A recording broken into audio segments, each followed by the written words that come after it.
Hivi unafahamu kwamba kuna baadhi ya nafsi za wafu zinaishi mpaka leo hii katika ulimwengu?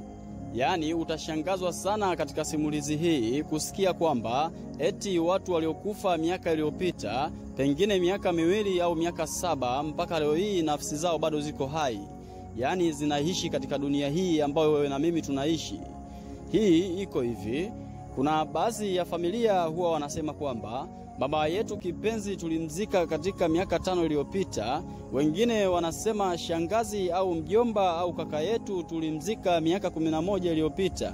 Kwa maana wote hawa huwa wanasema kwamba familia yetu au wapendwa wetu tuliwapumzisha katika makazi ya kudumu, kwa maana makaburini. Na nyoyo zao zinasema kwamba hawa watu wapo katika makazi ya kudumu. Lakini miongoni mwa wafu wote waliozikwa kwa muda mrefu sana, aidha miaka ya karibuni, kuna baadhi yao bado nafsi zao huwa zinakuwa zinaishi katika ulimwengu huu. Itakushangaza sana.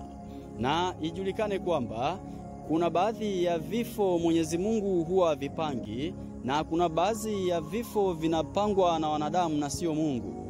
Ikumbukwe kwamba Mwenyezi Mungu anapokuwa anamuumba kiumbe wake, kwa maana binadamu, na anamleta duniani ili aweze kuishi, huwa anamkadiria miaka ambayo ataishi hapa duniani.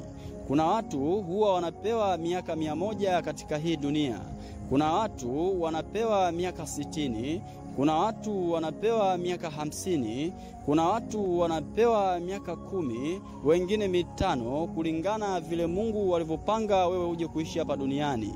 Kwa hiyo ukishafikisha huo muda ambao Mungu kapanga uishi, ndipo kwa mapenzi yake anakuchukua na anakurejesha kwake. Lakini sio wote ambao wanafariki kwamba Mwenyezi Mungu amependa wafariki au vifo vyao vimetokana na Mungu. Kuna baadhi ya vifo ni kwamba binadamu ndio ambao wanasababisha, kama nilivyotangulia kusema hapo awali.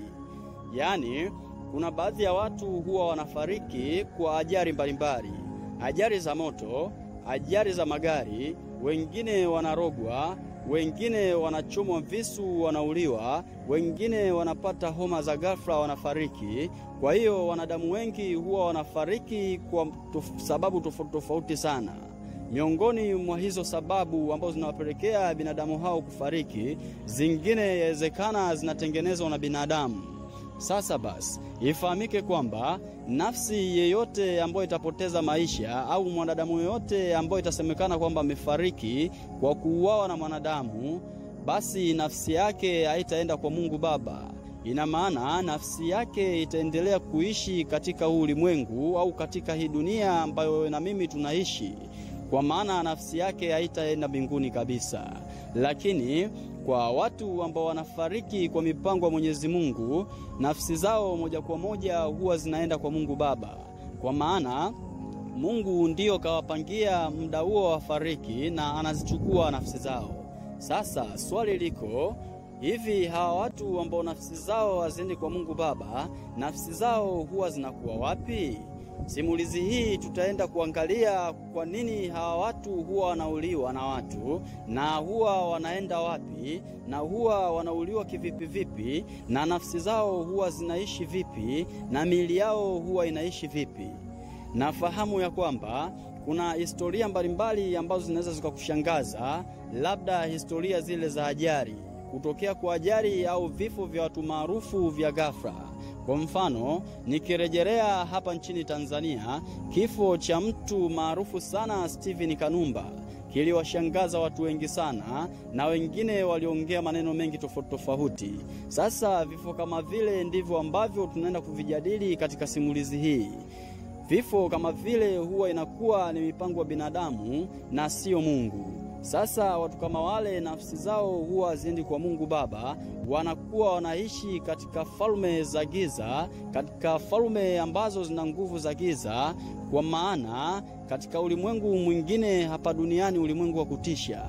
Na kule wanapokuwa wanaishi, siku zao ambazo Mwenyezi Mungu aliwapangia ile miaka wamaliza duniani, huwa wanakufa tena kwa mara ya pili, na nafsi zao zinachukuliwa na Mwenyezi Mungu zinaenda mbinguni.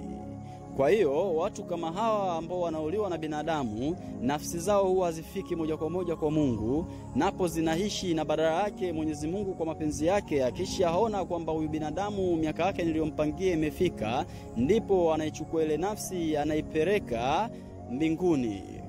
Kwa hiyo sasa nitasimulia hivi ni kwa nini na kina nani hao ambao wanahusika kuua watu namna hiyo, na nafsi zao huwa wanazipeleka wapi, na huwa wanazichukua kivipi, yani wanazichukuaje. Usikose katika sehemu inayofuata.